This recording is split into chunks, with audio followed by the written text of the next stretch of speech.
Anyway, magpaalam po ako sa inyo na i-video record natin itong consultation natin. Tapos i-upload ko sa Dr. Jeffo YouTube channel para mapanood ng iba. Para alam nila kung anong dapat gawin pag nagkakasakit sila. Ano dapat iwasan para hindi magkakasakit. Okay. So, papayag po kayo, ha? So, kailan kayo last time pumunta dito? Ito lang, binigyan ako ng fund Para saan po? Yung para makalibang ka. Nakadumi po kayo. Nakadumi, oh. So, ano pang ibang problema mo noon? At saka wala nang, hindi na yung nagano yung kalmura na sa Okay na.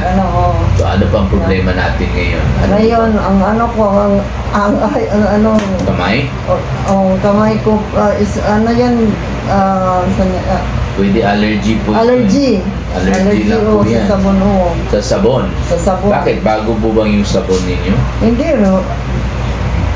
Pero hindi kayo pwede maghawak ng mga detergent na sabon, detergent bar, paleta, detergent powder, hindi pwede, at saka detergent liquid, hindi pwede. Sa madaling salita, hindi kayo pwede maglaba, hindi kayo pwede maghugas ng pinggan. Hanggang hugas lang po kayo ng underwear, pero ang gamitin po niya yung soft soap, yung sabon na pangligo. Ano yung ginamit ng pangligo? Di, nagpa-laundry na lang ako doon. Good. Pati panty, pinalaba mo? Ako, siyempre, hindi naman na sir, Okay. hindi ba naabutan ng isang araw? Okay, sige. So, mag-apply po kayo ng cream, ha? Cream, oo. Bakit kaya?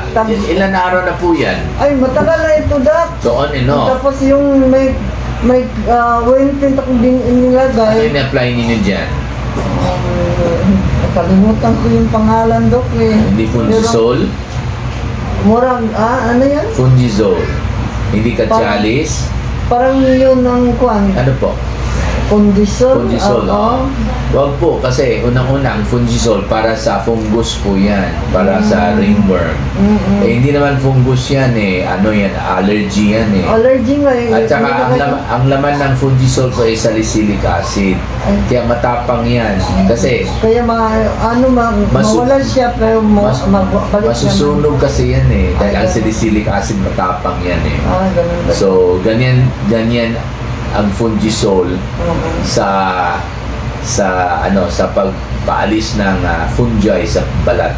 Sunugin niya yung balat para kasama yung fungi sa balat ay masunog at palitan ng normal ng balat kasi lalabas yung mga normal balat sa ilalim at saka yung nasunog na balat na nandyan yung fungi matatanggal eventually. Kaya okay lang ang Fungisol kung talaga meron kayong fungal infection sa balat. Eh sa inyo po allergy, bawal po yung salicylic acid ng Fungisol. Ayun nga, Dok, dito rin, konti dito ganda, dito sa ko, tainga. Ayan. Sige. Ayan lang. Okay. Mag-apply po kayo ng cream. Tapos mag-inom rin po kayo ng gamot. Sabay po. Wala kayong diabetes? Wala. Ito pa yung 3 times a day for 7 days. Pero maghingi din ako ng para magkalibang ko pa lagi daw. Apa. Ito pa yung 3 times a day. Meron kayong gamot na i-apply. Meron din po kayong gamot na inumin. Dalawang klaseng gamot na inumin po ninyo para sa allergy ninyo. Sabay po sila after breakfast, after lunch, after dinner, after breakfast, after lunch, after dinner. Okay, so tuwing ininom po ninyo para sa kate, mag-apply po kayo sa balat. Ha? So after breakfast, tapos after lunch, after dinner. Pero ngayon araw nito, now, mag-inom kayo, then mag-apply. Then, alas 10 mamayang gabi, mag-alarm po kayo, mag-inom kayo, tapos mag-apply. Para ngayon araw na ito, makatalang beses na po kayo. Then, starting tomorrow, after breakfast, apply, after lunch, apply, after dinner, apply. Ha? Okay. Tapos, yung para pampadumi po niyo, ito. 3 times a day. 3 times a day ang pag-inom, 3 times a day ang pag-inom, pag-apply, 3 times a day rin. Apply So, ito yung pampadumi, 2 tabletas sa gabi, ha? Okay? Yan lang. Yun lang. Tapos, how about pagkain? Wala kayong napansin na tuwing may kinain kayo ng manok parang kumakate? Palagi naman ako nagkakain ng manok. Manok? Pero hindi lalong kumakate. Hindi man masyado. Yan lang maglaba ko ng yung Dati. hugas ng plato. Dati. Oo. Eh, sino maghugas ng plato ngayon? Noon, may tindahan kasi ako noon sa Agdao.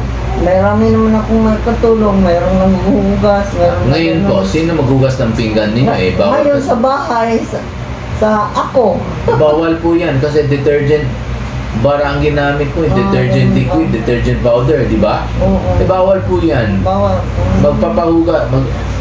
Papahugas po kayo ng plato Pero ninyo. magano lang, magkontes. Gloves. Okay, ang gloves or guantes hanggang dito yan. Hindi Meron pwede nung- hanggang dito. meron- Meron hanggang dito. O nga, meron ang binda dyan, Dok, na kontes. Usually, sa Gmall meron. Punta kayo sa grocery department.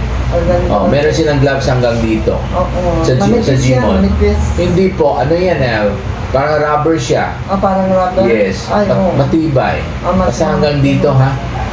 So yun lang. I-try ko Kunin ko naman. may pipili niyo ha. Oo. Sino po kasama niyo sa bahay? Ay, yung anak ko.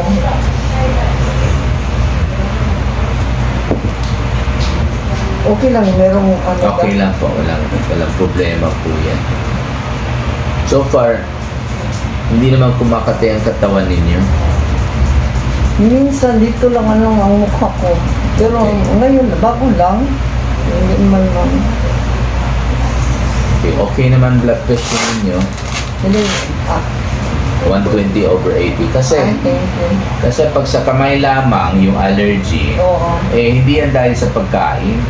Kasi pag dahil sa pagkain katulad ng manok, buong katawan dapat yan kadalasan. Ganyan mo lang. Siyempre, pag inabsorb yung manok sa tiyan at nag-circulate yung protina ng manok buong katawan at allergy kayo sa protina ng manok, tsak mo buong katawan ang kakati kasi lahat ng areas ng balat makakarating doon yung dugo at dala-dala ng dugo yung protina ng manok. Kaya pag allergic kayo sa ulam, buong katawan yan. Pero pag sa kamay lamang, maaaring may problema siguro sa yung nahawakan mo, yung ginamit mo sa kamay, yung ginamit mo sa paglaba. Kaya nga, pag So mahulog po yan sa parang contact dermatitis. Pag nakakontak kayo ng detergent bar or detergent soap or detergent liquid or detergent powder, Oo. dyan pa kayo kakati. Kaya ang tawag po natin ay contact Talaga? dermatitis. Totoo yan, Dok. Dahil po yan sa allergy. Ha? Okay naman, maganda naman po yung puso ninyo. Okay, so pag meron kayong problema sa gamot at saka sa sakit, pwede kayo mag-text sa akin or pwede kayong tumawag sa akin. Sige, Dok. Maraming salamat po. Mag-posing po tayo Thank you. doon. Hi! Salamat po sa watching. Thank you for watching. Okay, bye-bye po. Thank you. Salamat.